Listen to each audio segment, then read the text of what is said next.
और आप सब अहबाब आज की इस मजलिस में हाजिरी का शर्फ पा रहे हैं। आज की इस तरबीती नशिस्त का मौजू मौजूदा दौर के अजीम फितनों में से एक फितने का रद्द है और उन्वान है रद्दे फितना इल्हाद।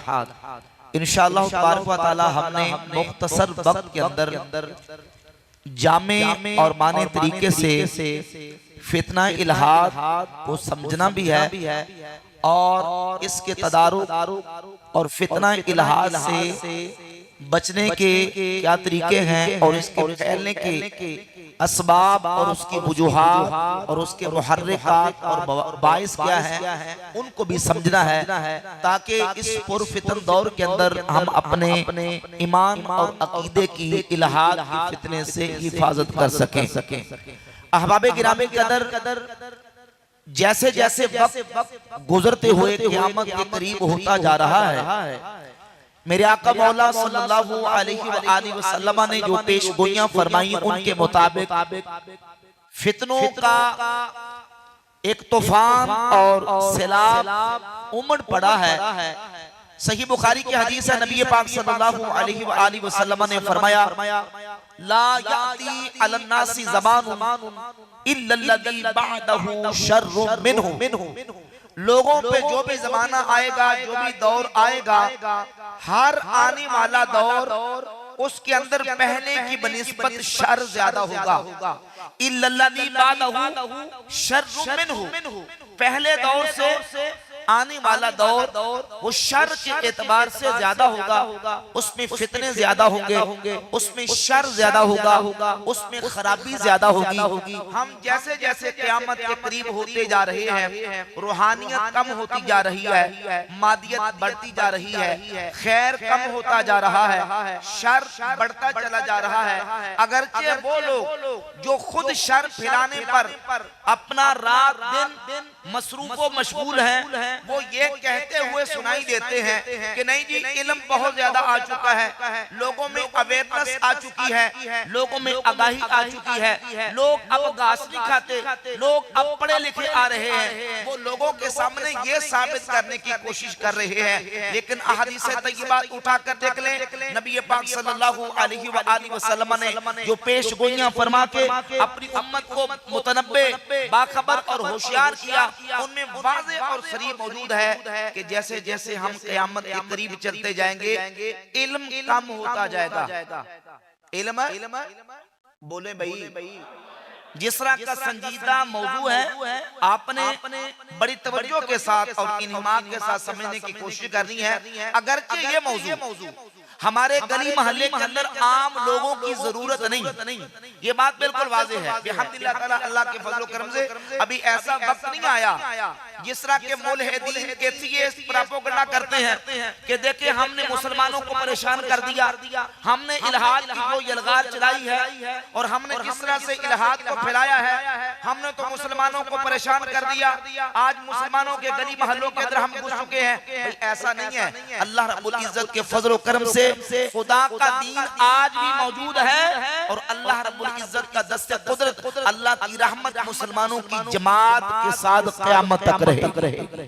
हाँ, फितनों का शिकार लोग होते रहेंगे, इल्हाद का शिकार, बेदीनी का शिकार, गुमराही का शिकार लोग होते रहेंगे, लेकिन अल्लाह रब्बुल इज्जत के फजलो करम से रब को मानने वाले दुनिया में थे, आज हैं और अल्लाह के फजलो करम से रहेंगे हत्ता कि क़यामत बर्पा हो जाए। ये बात अपने ज़हन और दिल की तख्तियों पे लिख लें। हमने सिर्फ इस इल्हाद का तारुफ और इल्हाद फैलने के असबाब और वजूहात बता के उन लोगों के ईमान को बचाना है कि जो मुल्हिदीन के इन हथकंडों का शिकार हो चुके। इल्हाद है क्या?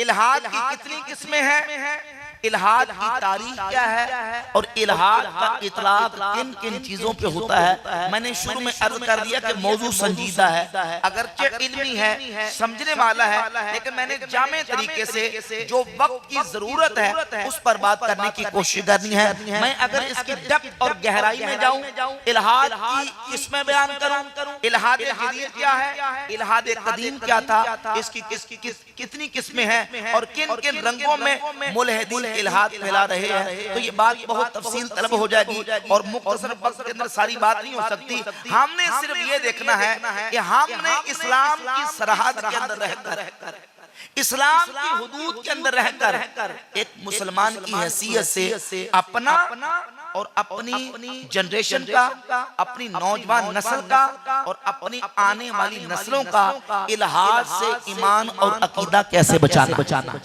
इल्हाद आता कैसे है, किन किन रंगों में आता है, किस रूप में आता है। इल्हाद सिर्फ ये नहीं, वैसे तो लफ्जी माना इल्हाद का अल मैलू अनिल कस या अल मैलो अनिल हक, हक से इन्हिराफ करना, इंसाफ से मुनहरिफ हो जाना, लुग़वी माना के एतबार से इल्हाद कहलाता है। और जब हम इल्हाद का इंतहाई दर्जा देखते हैं, इल्हाद के इंतहाई दर्जे को समझना चाहते हैं, तो इल्हाद का इंतहाई दर्जा ये है कि बंदा खुदा के वजूद व हस्ती का इनकार कर दे और कहे कि खुदा है कि नहीं। ये आसमान, ये जमीन, ये नबातात, हैवानात, जमादात, ये चांद, ये सूरज, ये सितारे, ये मखलूकात, ये आज खुद वजूद में आए एक हादसाती तौर पर, इत्तिफाकी तौर पर इन सब का वजूद हुआ। इनको बनाने वाला कोई नहीं है, कोई खालिक नहीं, कोई इला नहीं और कोई खुदा नहीं। सिरे से खुदा का इनकार कर दे उसको मुल्हिद कहा जाता है। लेकिन कुरान और सुन्नत की रोशनी में और तारीख का अगर मुताला किया जाए तो ये बात बिल्कुल वाज़ेह होती है कि मुल्हिद सिर्फ यही लोग नहीं, बल्कि हर वो शख्स जो हक से, इंसाफ से हट जाने वाला है, राहे हिदायत से बहक जाने वाला है, उस पर भी उलमा ने इल्हाद और मुल्हिद का इतलाक किया। इमाम बुखारी रहमतुल्लाह ताला अलैह ने सही बुखारी में 6931 नंबर हदीस से ऊपर जो बाब कायम किया है, बाब का उन्वान है बाब क़ितालिल ख़वारिज वल मुल्हिदीन। ख़वारिज और मुल्हिदीन के क़िताल का बयान, यानी मौला अली पाक रज़ियल्लाहु ताला अन्हु ने अपने दौरे खिलाफत के अंदर ख़वारिज के साथ क़िताल किया, मुल्हिदीन के साथ क़िताल किया। अब वो मुल्हिदीन कौन थे, उनके अकायद क्या थे, उनके नजरियात क्या थे कि भाई वो थे जो कुरान पढ़ने का दावा करते थे, हदीस पढ़ने का दावा करते थे, लेकिन कुरान और हदीस पढ़ के वो कुरान और सुन्नत के अंदर बातिल तावीरात करते थे, कुरान और सुन्नत की मानवी तहरीफ करते थे, बातिल तावीरात करते थे। उनको भी मुल्हिद कहा गया। उनको भी क्या कहा गया है? भाई तवज्जो है आपकी, समझने के मूड में बैठे हैं कि शेर सुनने के मूड में है। मौजू सुना है आपने, देखा है इश्तिहार पे, तो मौजू समझने के लिए बैठे हैं। जो बैठे जरा हाथ खड़ा कर ताकि जरा बेदारी का सबूत मिल जाए कि हाँ जी बेदार बैठे हैं। तो जो कीजिए जरा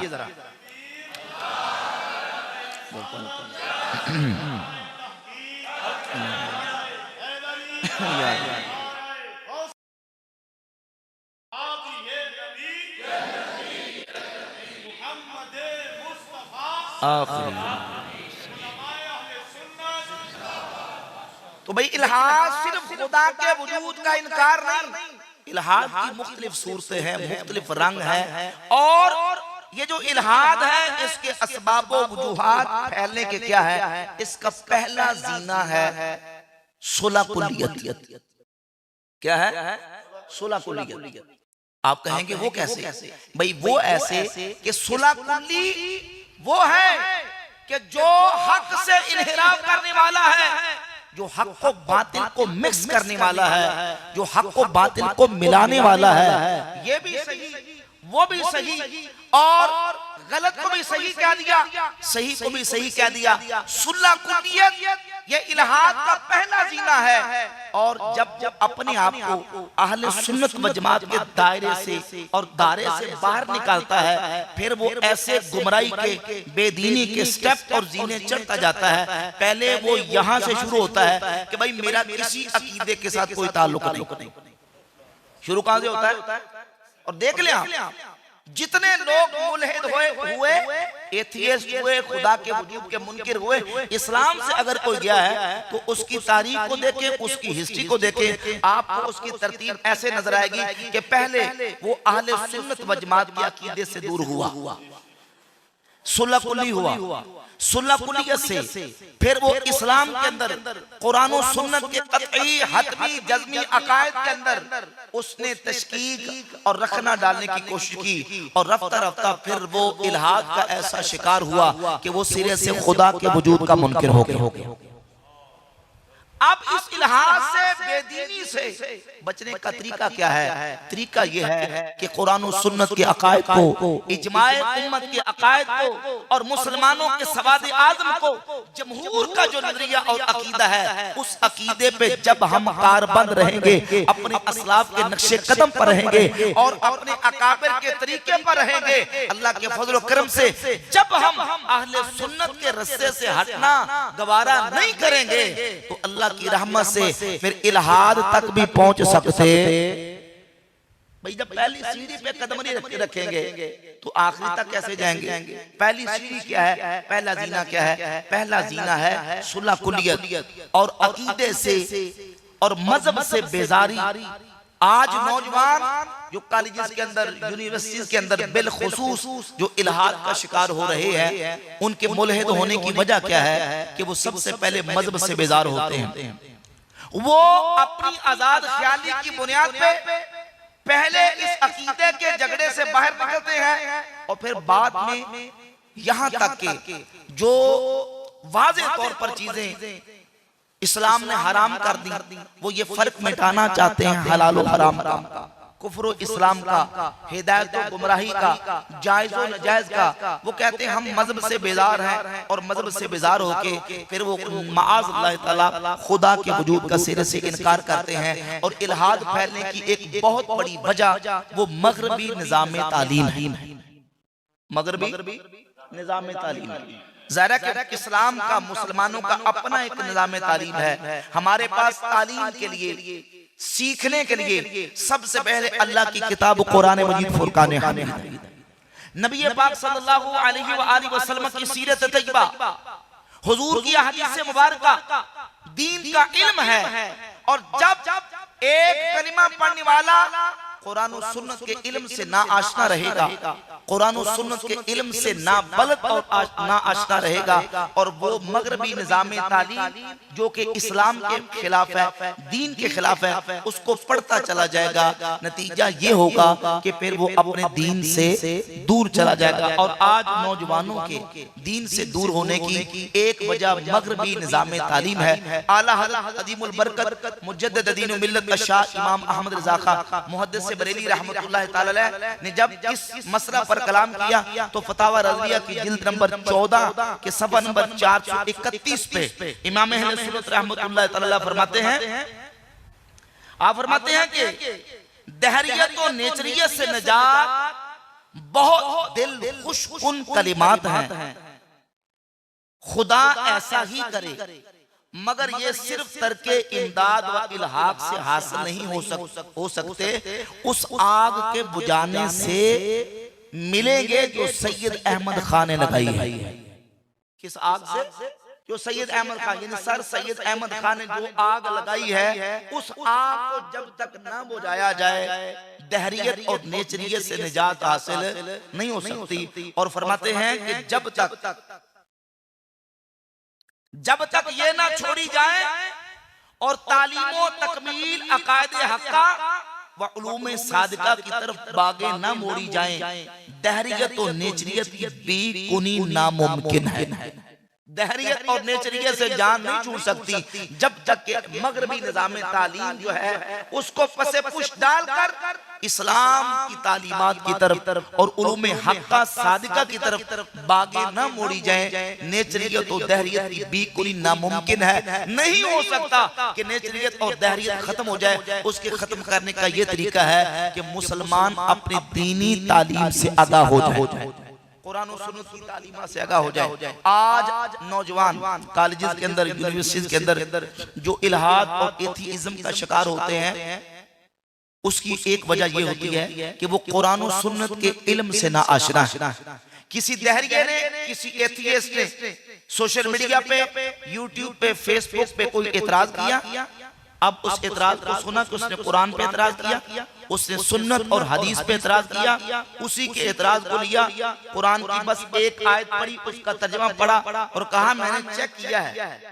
मैंने चेक किया, हाँ जी कुरान के अंदर ये एतराज जो किया गया है ये एतराज वैलिड है, हदीस पर जो एतराज किया गया हदीस पर एतराज वैलिड है। हालांकि हकीकत ये है कि कुरान और सुन्नत के सियाक व सबाक को ना उसने पढ़ा ना किसी से सीखा। जाहिर है कि जब कुरान और सुन्नत के इल्म को किसी से सीखेगा नहीं और वो अपने आप को अक्ल कुल समझेगा और अक्ल कुल समझ के खुद अपनी तरफ से कुरान और सुन्नत को समझने की कोशिश करेगा, तो कुरान और सुन्नत का जो सही मफहूम और मतलब है वो उस तक हकीकत न पहुंच सकता नहीं।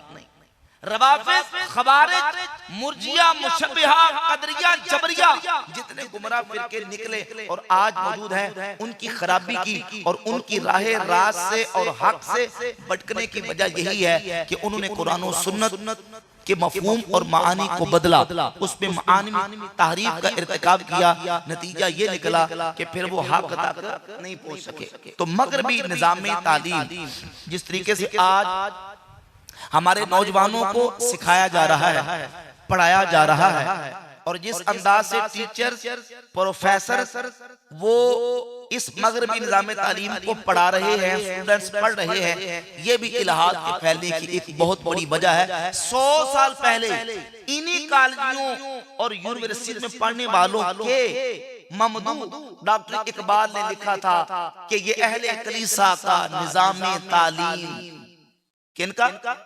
अहले कलीसा, कलीसा गिरजे को कहते हैं, चर्च को कहते हैं। कहा ये अहले कलीसा का निज़ाम तालीम फकत एक साजिश है दीनों मुरव्वत के खिलाफ। हम तो समझते थे कि लाएगी फरागत तालीम, क्या पता था कि चला आएगा इल्हाद भी साथ।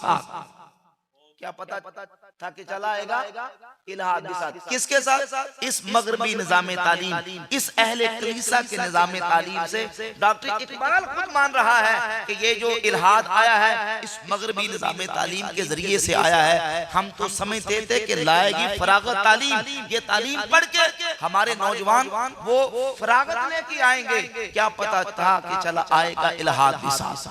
आज इल्हाद का जो फितना फैला है इसका शिकार मदरसों के तालिब इल्म नहीं हुए। इल्हाद मस्जिदों से नहीं फैल रहा, इल्हाद मदारस से नहीं फैल रहा, इल्हाद कहां से फैल रहा है? कॉलेजेस से, यूनिवर्सिटी से। आज जो दहरियत और इल्हाद का शिकार नौजवान हो रहे हैं तो ये कॉलेजेस से, यूनिवर्सिटी से। अब हमने करना क्या है? हमने करना ये है अपनी नौजवान नस्ल को, अपने जवानों को इस इल्हाद से के फितने से किस तरह बचाना है। ज़ाहिर है कि उनकी तरबियत करनी है। जो कुरान और सुन्नत ने हमें बताई है वो ये है कि हर बद मज़हब, हर बद अकीदा, मुल्हिद, एथीइस्ट, उसकी सोबत से हमने बचना है। अपनी नस्लों को, जवानों को बचाना है।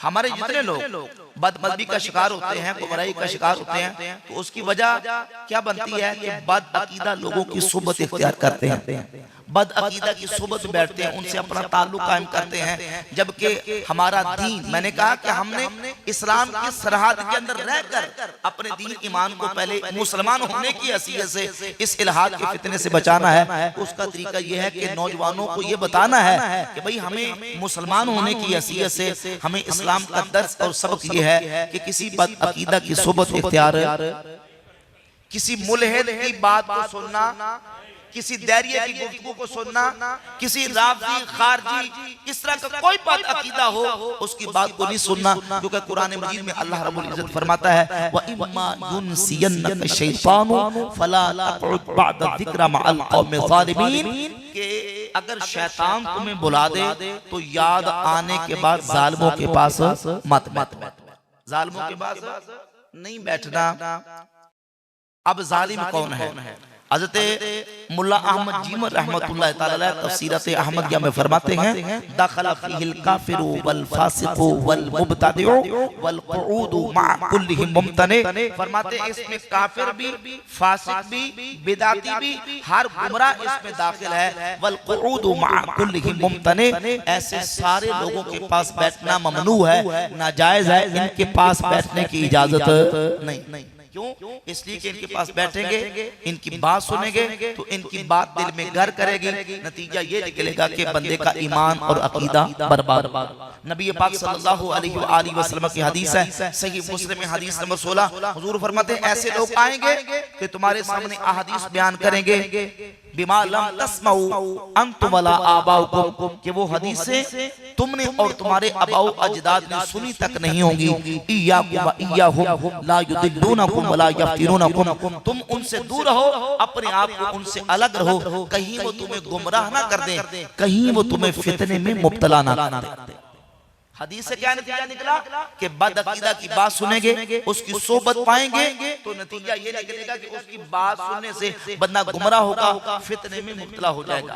सही बुखारी में हदीस है, नबी पाक सल्लल्लाहु अलैहि वसल्लम ने सूरह आले इमरान की आयत नंबर 7 तिलावत फरमाई और इरशाद फरमाया कि जब तुम ऐसे लोगों को देखो कि जो कुरान की मुतशाबिहात की बात करें, फहज़रूहुम, उनसे बचो। क्यों? इसलिए कि जब मुतशाबिहात के अंदर बात करेगा तो वो उसमें बातिल तावील करेगा और बातिल तावील करके कुरान की आयत में वो लोगों के ईमान और अकीदे को बिगाड़ेगा। ऐसे लोगों से बचने का रसूलुल्लाह सल्लल्लाहु अलैहि वसल्लम ने हुक्म इरशाद फरमाया। सुनन अबी दाऊद में हदीस है, नबी पाक सल्लल्लाहु अलैहि वसल्लम ने फरमाया इदा समिया, फरमाया मन समिया मिनकुम समिया इदा समिया मिनकुम बिद्दज्जाल फलयनअ अन्हु, जब तुम में से कोई दज्जाल का जिक्र सुने कि दज्जाल आ चुका है और दज्जाल जाहिर हो चुका है, फलयनअ अन्हु, तो उसे चाहिए कि वो दज्जाल से दूर भागे, उसके पास न जाए। उस जात की कसम जिसके दस्ते कुदरत में मेरी जान है, एक शख्स वो होगा हुवा यहसिबु अन्नहु मुमिनुन, वो ये गुमान करेगा वो तो मोमिन है, यानी वो ये सोचेगा, गुमान करेगा कि मैं तो मोमिन हूँ, मुझे क्या होने लगा है। और हुजूर फरमाते हैं वो उसके पास जाएगा और दज्जाल की बातें सुन के उसके शुबहात का शिकार होके उसका पैरोकार बन जाएगा। हालांकि दज्जाल का फितना इतना अजीम फितना है, इतना बड़ा फितना है कि नबी पाक सल्लल्लाहु अलैहि वसल्लम ने अपनी उम्मत को बता दिया कि सबसे बड़ा फितना दज्जाल का फितना होगा। दज्जाल काफिर आज़म होगा, लेकिन इसके बावजूद भी एक शख्स अपने आप को मोमिन समझने वाला, अपने आप को मुसलमान समझने वाला, वो दज्जाल की बातें सुन के उसका पैरोकार बन जाएगा। आज अगर कोई सुन्नी खारजी बन जाता है या राफ़ज़ी बन जाता है या माअज़ल्लाह कोई कादियानियों की तरफ चला जाता है या कोई नौजवान बह के वो एथीइज्म का शिकार हो जाता है, तो उसकी एक सबसे बड़ी वजह यह है कि ये बदमज़हब लोगों की बात सुनते हैं, इनकी तकरीरें सुनते हैं चस्का लेने के लिए और अपने नफ्स पर ऐसा एतमाद करके जरी बेबाक हो जाते हैं। वो ये समझते हैं कि हमें क्या होने लगा। सुनिए तो सही, सुने सबकी मर्जी अपनी करें, लेकिन हकीकत यह है कि जब ऐसा बंदा जो खाली ज़हन है दीन की, उसके पास तालीम मौजूद नहीं, वो ऐसे लोगों को सुनता है तो फिर उनका ही होके रह जाता है और अपना ईमान और अकीदा बर्बाद कर बैठता है, फिर उसके वापस आने के चांसेस नहीं बचते। लिहाजा एथीइज्म हो, सुलकुलियत हो या जितने फितने हैं, उनसे अपना ईमान अकीदा बचाने का बेहतरीन हल और तरीका यह है कि उनकी सोबत से बचा जाए और इस्लाम की जो सही तालीमात है उनको सीखा जाए। देखिए, अगर तख्ती बिल्कुल खाली होगी, उस पर जो आके लिखेगा वो नक्श हो जाएगा, और अगर दिल की तख्ती पे पहले सही तरीके से इस्लाम की तालीमात लिखी होंगी, किसी को मिटा के उसको लिखना वो मुश्किल होगा। लिहाजा जब हम कुरान और सुन्नत के इल्म को खुद पढ़ेंगे, सीखेंगे और अपने ईमान और अकीदे की तालीमात से खुद आशना होंगे, तो अल्लाह के फजल और करम से इन फितनों से हमारा ईमान भी महफूज रहेगा, हमारा अकीदा महफूज रहेगा। तो वक्त की इन फितनों से हमने बचना है और इन फितनों के फैलने के जो असबाब और मुहर्रिकात हैं उनसे भी हमने बचना है। इल्हाद मुल्हिदीन का फितना, वो यकीन जाने कि हमारे ऐसे नौजवान कॉलेजेस के अंदर, यूनिवर्सिटी के अंदर पढ़ने वाले उसका शिकार हो चुके हैं कि अगर हम सोशल मीडिया से देखते हैं, अपने आप को अब्दुल्ला कहने वाला, अपने आप को अब्दुल रहमान कहने वाला, वो ये साबित करने पर लगा हुआ है कि खुदा नहीं है, रहमान, जबकि खुदा का वजूद, खुदा की हस्ती, खुदा का होना ये इतना बदीही, इतना रोशन, इतना वाज़े है कि दोपहर के वक्त जैसे सूरज पूरी आबोताब के साथ चमक रहा हो, सूरज का होना इतना बदीही नहीं है जितना खुदा का होना बदीही और वाज़े और रोशन। ये आलम, ये कायनात का जर्रा जर्रा, एक एक चीज खुदा के वजूद और खुदा की हस्ती की दलील है। आलम कहते ही उसको है मा युअलमु बिहिस्साने, जिसके जरिए बनाने वाले का पता चले, जिसके जरिए मालूम हो कि इसका बनाने वाला कोई है। ये नबातात, ये जमादात, ये हैवानात, ये आसमान, ये जमीन, ये सूरज, ये सितारे, सुबह को सूरज का निकलना, फिर शाम को गुरूब हो जाना, ये कायनात का एक एक जर्रा ये खुदा की हस्ती और उसके वजूद की दलील है। ये पता देता है कि इसको बनाने वाला कोई है और हम मुसलमान उसको अल्लाह रब्बुल आलमीन कहते हैं। बिहम्दिल्लाह ताला हमारे उलमा ने, हमारे असलाफ ने, उलमा इस्लाम ने अल्लाह रब्बुल इज्जत के वजूद व हस्ती पर अक्ली दलाइल कायम किए। ज़ाहिर है कि जो मुल्हिद हैं, जो कुरान को नहीं मानते, हदीस को नहीं मानते, हम उनके सामने कुरान पढ़ के सुनाएंगे वो कहेंगे हम नहीं मानते, उनके सामने हदीस पढ़ के सुनाएं तो वो कहेंगे हम नहीं मानते। तो हमारे उलमा ने अक्ली दलाइल के साथ ऐसे बराहीन और ऐसी हुज्जत कायम करके खुदा की हस्ती और खुदा के वजूद को मनवाया है और ये साबित किया है कि खुदा को माने बगैर चारा ही नहीं, इस कायनात का जर्रा जर्रा उसके वजूद और हस्ती की दलील है। और जर्रा जर्रा पुकार के कह रहा है कि इन तमाम चीजों को बनाने वाली एक जात है जिसे अल्लाह रब्बुल आलमीन कहा जाता है। जो मुल्हिदीन का सबसे बड़ा तबका या सबसे इंतहाई तबका है वो है जो खुदा के वजूद व हस्ती के सिरे से मुनकिर है। उनका दावा और अकीदा ये है कि ये आसमान, ये जमीन, ये चांद, ये सूरज, ये सितारे और कायनात की तमाम चीजें ये इत्तिफाकी और हादसाती तौर पे वजूद में आई, इनको कोई बनाने वाला नहीं है और खुदा के वजूद का, हस्ती का इनकार करते हैं। हम कहते हैं भाई देखो, हर चीज कुलियात से लेकर जुज़ियात तक कोई भी चीज आप उठाकर देख लें, हर चीज जिसका वजूद है भाई वो आदम से वजूद में आई, आदम से पहले नहीं थी, बाद में वजूद में आई और फिर ये होता है कि वो खत्म हो जाती है। एक दरख्त ले लें, दरख्त पहले नहीं था, एक दाने से पौधा बना, पौधे से दरख्त बना, उसको शाखें लगी और उसके कोंपलें फूटी, फल लगा, फिर वो आखिर सूख गया, मुरझा गया, खत्म हो गया, फिर सूखने के बाद वो ईंधन बन गया, जल गया, राख हो गया। पहले नहीं था, फिर वजूद में आया, बाद में खत्म हो गया।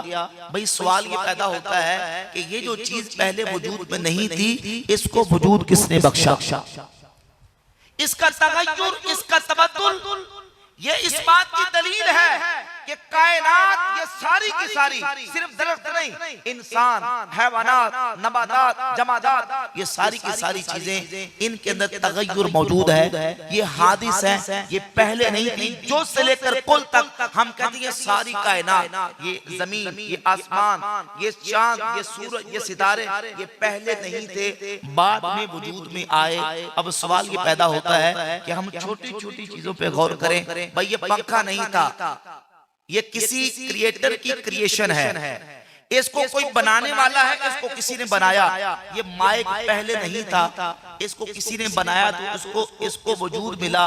हत्ता के जुजिया से लेकर कुलिया तक हर चीज, यानी पूरी कुल की कुल कायनात और इंसानियत, इसका वजूद नहीं था, इसको वजूद किसी ने बख्शा। सवाल ये है कि जब हम छोटी छोटी चीजों को देखकर इसके बनाने वाले के वजूद को मानते हैं कि भाई माइक किसी ने बनाया होगा, पंखा किसी ने बनाया होगा, ये मस्जिद की इमारत किसी ने बनाई होगी, ये कैमरा किसी ने बनाया होगा, ये मैंने हाथ में घड़ी पहनी है ये किसी ने बनाई है, ये मोबाइल है किसी ने बनाया है। तो भाई जमीन को भी किसी ने बनाया है, आसमान को भी किसी ने बनाया है, सूरज को भी किसी ने बनाया है, चांद को भी किसी ने बनाया है, इंसान को भी किसी ने पैदा किया है, जिन्नात, फरिश्ते और जमीन से लेकर आसमान तक हर चीज को बनाने वाली जात को हम अल्लाह रब्बुल आलमीन कहते हैं।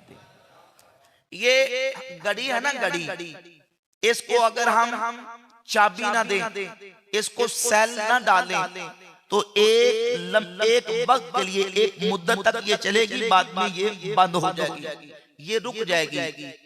इस घड़ी को सेल की जरूरत है, इस घड़ी को चाबी की जरूरत है। एक मुद्दत के बाद अगर इसको चाबी ना दें, इसमें सेल ना डालें, ये चल नहीं सकती। लाखों साल से, करोड़ों साल से कायनात का ये निजाम इस मरबूत और नज़म के साथ चल रहा है। सूरज सुबह निकलता है, शाम को गुरूब हो जाता है, फिर निकलता है, शाम को गुरूब हो जाता है, और इस अंदाज से ये निजाम चल रहा है। हमारा सवाल ये है कि ये सूरज को चाबी किसने दी है, ये सूरज को हुक्म किसने दिया है जो वो सूरज को निकालता है, शाम को गुरूब करता है, फिर सुबह निकालता है, शाम को गुरूब करता है। इसी निजाम को चलाने वाला अल्लाह रब्बुल आलमीन की जात।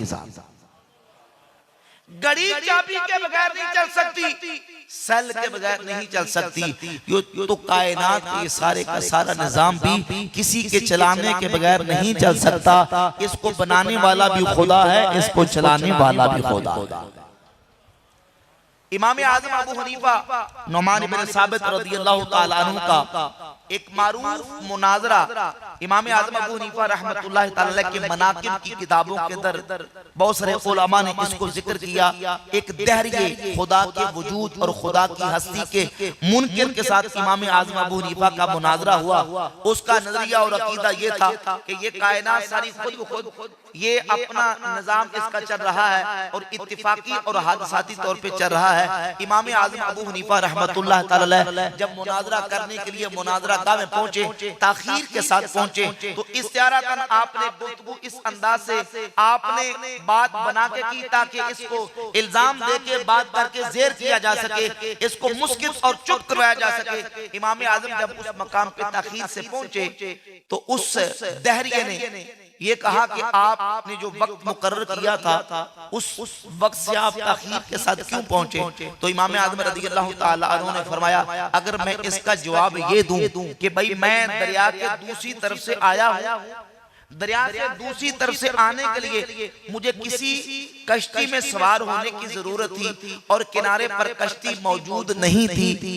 हुआ क्या कि मैं जब किनारे पर पहुंचा, अचानक किनारे पर जो दरख्त मौजूद थे वो उखड़े, गिरे, फिर कटे, उनके तख्ते बने, फिर वो तख्ते जुड़े और जुड़ के एक कश्ती तैयार होगी और फिर वो उस दरिया के अंदर आई, खुद उसका चप्पू चला और कश्ती खुद ब खुद चल के दरिया के दूसरे किनारे पर पहुंची। मैं उसमें सवार होके इस मकाम पे पहुंचा हूं, इसलिए मुझे ताखीर होगी, तो क्या तुम इस बात को तस्लीम करोगे? तो वो दहरिया फौरन कहने लगा, ये कैसे हो सकता है कि दरख्त खुद ब खुद कटे भी, फट्टे चिर भी जाएं, फिर खुद ब खुद वो फट्टे जुड़ भी जाएं, कश्ती बन जाए और खुद चप्पू चले और दरिया में वो कश्ती चल के दरिया के दूसरे किनारे पर पहुंच आए, ये कैसे हो सकता है? तो इमाम आज़म अबू हनीफा रहमतुल्लाह ताला अलैह ने उस दहरिया मुनाज़रे को जवाब दिया, फरमाया एक छोटी सी तखलीक, एक छोटी सी कश्ती ये खुद ब खुद वजूद में नहीं आ सकती, तो ये पूरी कायनात का जो वजूद है ये भी खुद ब खुद वजूद में नहीं आ सकता। इसको बनाने वाला कोई है, उसी को हम अल्लाह रब्बुल आलमीन कहते हैं। नारा नाराए तहकीक, नाराए हैदरी, हर सहाबी नबी। भाई अल्लाह रब्बुल इज्जत जल्ला व अला मजदुहुल करीम की हस्ती, खुदा का वजूद मानने के लिए हमारे पास अल्लाह के फजल करम से अकली इतने दलाइल हैं, उलमा ने इस पर दलाइल कायम किए। देखिए मालूमात का जरिया मुख्तलिफ चीजें हैं। उकला दानिश्वर लोग इस बात को तस्लीम करते हैं कि मालूमात का जरिया तीन चीजें हैं। कितनी चीजें हैं? बोलिए जरा, कितनी चीजें हैं? तीन चीजें हैं मालूमात के हुसूल का। इस बात को दहरिया भी तस्लीम करता है, मुल्हिद भी तस्लीम करता है कि हवासे खमसा ये मालूमात का जरिया है। लोगों को इल्म आता है, किसी चीज का पता चलता है, किसी चीज की मालूमात हासिल होती हैं, तो हवासे खमसा ये इल्म का जरिया है। बोर तो नहीं हो रहे, उकता तो नहीं रहे? जितनी देर आप बैठे हैं ना, आपको बात समझ आ जाए तो सुभान अल्लाह। भाई ना भी आपको आए तो ये कैमरे में रिकॉर्ड हो रहा है, आपके बैठने की बरकत से, सुनने की बरकत से इस कैमरे के जरिए से हजारों लोगों तक पहुंच जाएगी इंशाल्लाह। जिनको जरूरत होगी सुनिए, इल्म आने और मालूमात आने के तीन जरिए हैं, हवासे खमसा, अक्ल सलीम और खबरे सादिक। मुल्हिद और दहरिया भी मानता है कि हवासे खमसा ये मालूमात का जरिया है। हम कहते हैं हाँ हवासे खमसा मालूमात का जरिया है, लेकिन हवासे खमसा ही मालूमात का जरिया नहीं। भाई तो जो है मौजू मुश्किल है, लेकिन आपने मोहब्बत से सुनना है। हवासे खमसा ही मालूमात का जरिया नहीं। हवासे खमसा किसे कहते हैं? इंसान के पास 5 हवास हैं, हिस, जिनके जरिए से चीजों का इल्म आता है। मसलन एक इंसान के पास कुव्वत सामिया, दूसरी है कुव्वत बासिरा, तीसरी है कुव्वत शम्मा, चौथी है कुव्वत जायका, पांचवी है कुव्वत लामिसा।